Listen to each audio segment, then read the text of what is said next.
بظاہر ایسا لگتا ہے بعض اوقات کہ سسٹم کے مسائل اور جماعت اسلامی کے مسائل الگ الگ ہیں. جماعت اسلامی بس اپنے طرز پہ کبھی کشمیر فلسطین اس کے لیے لگی رہتی ہے، لیکن داخلی مسائل بھی اس کی توجہ نہیں ہوتی. تو آپ کیا سمجھتے ہیں کہ پاکستان کے سسٹم میں بنیادی خرابی کیا ہے اور اس کو دور کرنے کے لیے جماعت اسلامی کے پاس کیا رائے عمل ہے؟ دیکھیے، پاکستان کی اس وقت جو گزشتہ 76 سالوں سے جو صورتحال ہے، یہ بھی عالمی اسٹیبلشمنٹ کے اثرات سے آزاد نہیں ہے.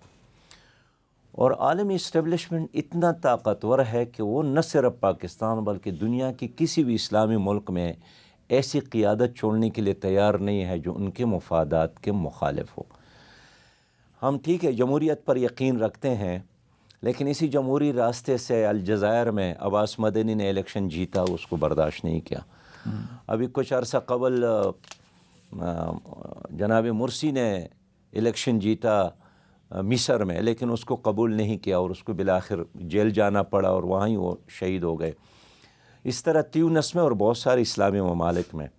تو پاکستان پر بھی اس کا سایہ اسی طرح موجود ہے، اس لیے کہ یہ بین الاقوامی اسٹیبلشمنٹ گاہے بگاہے ہم سے بھی بات کرتے ہیں کہ people party, Muslim league, P T I جو بھی آ جائے وہ ہمارے مفادات کے مخالف نہیں ہے. وہ ہم سے قرضہ لیں گے، وہ خلافت کا تصور نہیں رکھتے ہیں، وہ فلسطین پر اس طرح سٹینڈ نہیں لیتے ہیں، کشمیر کی آزادی اس طرح ان کا مسئلہ نہیں ہے، ملک میں اسلامائزیشن اور ریفارمز کا مسئلہ نہیں ہے. بس ایک لگا بندہ سٹیٹس کو چلانا چاہتے ہیں، اس لیے ہمیں ان پر اعتراض نہیں ہے. ہمارے بارے میں ان کا یہ تصور ہے کہ ان کے ذہن میں 1000 سالہ اسلامی حکمرانی کا ایک تصور ہے، 30 سالہ خلافت راشدہ کا ایک تصور ہے. تو پہلی بات تو یہ ہے کہ وہ ہمارے راستے میں رکاوٹ ہے، صرف ملکی سطح پر نہیں، بین الاقوامی سطح پر. ہمارے خلاف پروپیگنڈا بھی کرتے ہیں، ہمارے خلاف لابنگ بھی کرتے ہیں. جب بھی الیکشن ہوتا ہے یہاں امریکی سفیر متحرک ہوتا ہے کہ جو بھی آ جائے، لیکن یہاں ان قوتوں کو نہ آنے دے جو ان کے مفادات کے خلاف ہے. ایک بات تو یہ. دوسری بات یہ ہے کہ پاکستان پر اب بھی انہی خاندانوں کا اور اسٹیبلشمنٹ کا ایک غیر اعلان شدہ اتحادیہ ہے. یہی اسٹیبلشمنٹ ہے جنہوں نے ہمیشہ ان خاندانوں کی وہ حفاظت کی ہے. بدلتے رہتے ہیں لیکن طریقہ کار بالکل ایک ہے. تو یہ وہ لوگ ہیں جو ایسٹ انڈیا کمپنی کا ایک تسلسل ہے، اور یہی ایسٹ انڈیا کمپنی کے ساتھ جن لوگوں نے ساتھ دیا تھا، یعنی انگریز کا ساتھ جنہوں نے دیا تھا، آج بھی وہی خاندان تمہارے ملک پر مسلط ہے. ابھی جو کل حکومت بنی وہ بھی انہی 2 خاندانوں کی بنی ہے جو ایک 3-4 عشروں سے تمہارے اس ملک پر مسلط ہے. تو کیا ہم نہیں جانتے ہیں کہ اگر اس ملک میں مہنگائی ہے، اس ملک میں بے روزگاری ہے، اس ملک میں بدامنی ہے، اس ملک میں بھی یقینی ہے، تو انہی خاندانوں کی وجہ سے ہے. اور ہمیں افسوس ہے کہ ان خاندانوں کو ہمیشہ ہمارے ملک کی اسی اسٹیبلشمنٹ کا سرپرستی حاصل رہی ہے.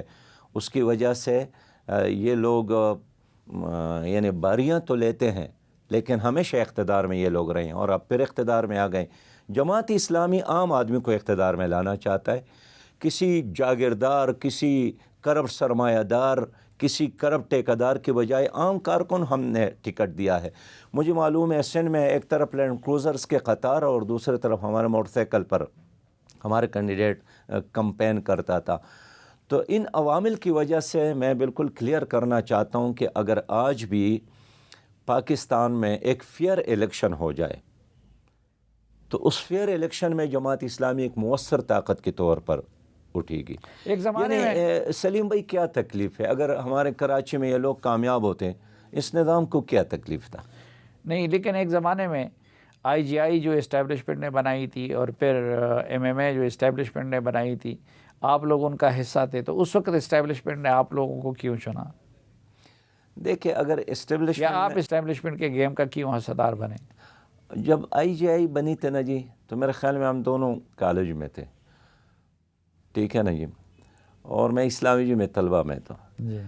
لیکن اگر ایم ایم اے کی بات کرتے ہیں تو ایم ایم اے کے بارے میں بالکل میرا یقین نہیں ہے کہ یہ اسٹیبلشمنٹ نے بنائی تھی، یہ دینی جماعتوں نے خود مل آئی جی آئی کو تو بنایا تھا نا، اس میں تو کوئی شک ہی نہیں ہے، اگر چاہے ایم ایم اے پہ بھی میں نے دوسرا موقع پہ، لیکن آپ کی بات میں مان لیکن ان تمام تجربات کے بعد ہم نے یہ راستہ اختیار کیا، یہ مشکل راستہ تھا، ہمیں معلوم تھا کہ اس پالیسی کا ایک قیمت ہے، لیکن یہ قیمت بھی ہم ادا کر رہے ہیں، لیکن طے یہی ہے کہ ہم اپنے نشان اپنے جھنڈے کے ساتھ ایک متبادل کی طور پر اپنا پیش کرتے ہیں اور یہ سفر جاری رکھیں گے۔